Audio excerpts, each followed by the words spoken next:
ಹೇಳಿದ್ರಿ ಖಂಡಿತ ನಮ್ಮ ಲೈಫಲ್ಲಿ ಆಗಿರ್ತಕ್ಕಂಥ ಘಟನೆಗಳನ್ನು ಓವರ್ಕಮ್ ಮಾಡಿಕೊಂಡು ಸೊ ಒಂದು ಬೇರೆ ರೀತಿಯ ಜರ್ನಿ ಶುರು ಮಾಡ್ತಾ ಇದೆ ಅಂತ.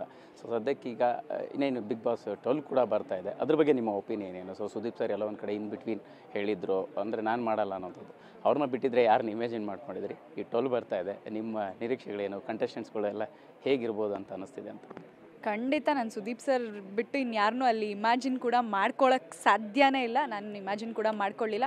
ಅವ್ರು ಮಾಡಲ್ಲ ಅಂದ ತಕ್ಷಣ ಶೇ ಅಂತ ಅನ್ನಿಸ್ತು. ಬಟ್ ಅವ್ರು ಮಾಡ್ತಿದ್ದಾರೆ ಅಂತ ಗೊತ್ತಾದ್ಮೇಲೆ ಖುಷಿ ಆಯಿತು. ಬಿಕಾಸ್ ಅದೊಂಥರ ಅವ್ರು ಹೆಂಗೆ ಅಂತಂದರೆ, ದೇವ್ರ ಮನೇಲಿ ದೇವರೇ ಇಲ್ಲ ಅಂತಂದರೆ ಹೆಂಗೆ, ಅದೇ ಥರ ಬಿಗ್ ಬಾಸ್ ಶೋನ ಸುದೀಪ್ ಸರ್ ನಡೆಸ್ಕೊಟ್ಟಿಲ್ಲ ಅಂದರೆ ಅದು ಅದೇ ಥರ.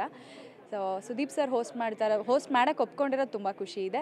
ಬಟ್ ಕಂಟೆಸ್ಟೆಂಟ್ಸ್ ಯಾರು ಬರ್ತಾರೆ ಏನು ಅಂತ ಅನಿಸಿ ಅಲ್ಲಿ ಸೋಷಿಯಲ್ ಮೀಡಿಯಲ್ಲಿ ಸುಮಾರು ಹೆಸರುಗಳು ಓಡಾಡುತ್ತೆ. ಬಟ್ ಅದೆಲ್ಲ ಲಾಕ್ ಆಗೋದೇ ಹೋಗೋ 2-3 ಹಿಂದಿನ ದಿವಸ. ಹಾಗಾಗಿ ನೋ ಐಡಿಯಾ.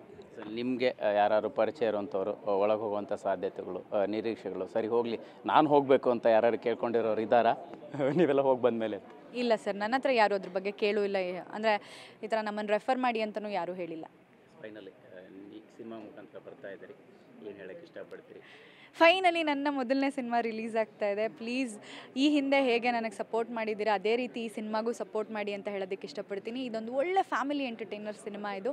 ಇದರಲ್ಲಿ ಯಾವುದೇ ರೀತಿ ಫೈಟ್ಸ್ ಆಗಿರ್ಬೋದು, ಗಿಮಿಕ್ ಆಗಿರ್ಬೋದು, ಆ ಥರ ಎಲ್ಲ ಲೈಕ್ ರಿಯಲ್ ಲೈಫ್ ನಮ್ದು ಹೇಗಿರುತ್ತೆ ಅದೇ ರೀತಿ ಸಿಂಪಲ್ ಸಾದಾ ಸೀದಾ ಸ್ಟೋರಿ ಇದು. ಸೊ ಪ್ಲೀಸ್ ನೋಡಿ ಸಪೋರ್ಟ್ ಮಾಡಿ. Thank you sir. ಎಸ್, ಇದಿಷ್ಟು ಮೋಕ್ಷಿತ ಅವರ ಮಾತಾಗಿರ್ತಕ್ಕಂಥದ್ದು. ಕ್ಯಾಮ್ರಾ ಪರ್ಸನ್ ಗಿರೀಶ್ ಜೊತೆ ಮಾಲ್ತೇಶ್ ಜಗ್ಗಿನ್, TV9 ಬೆಂಗಳೂರು.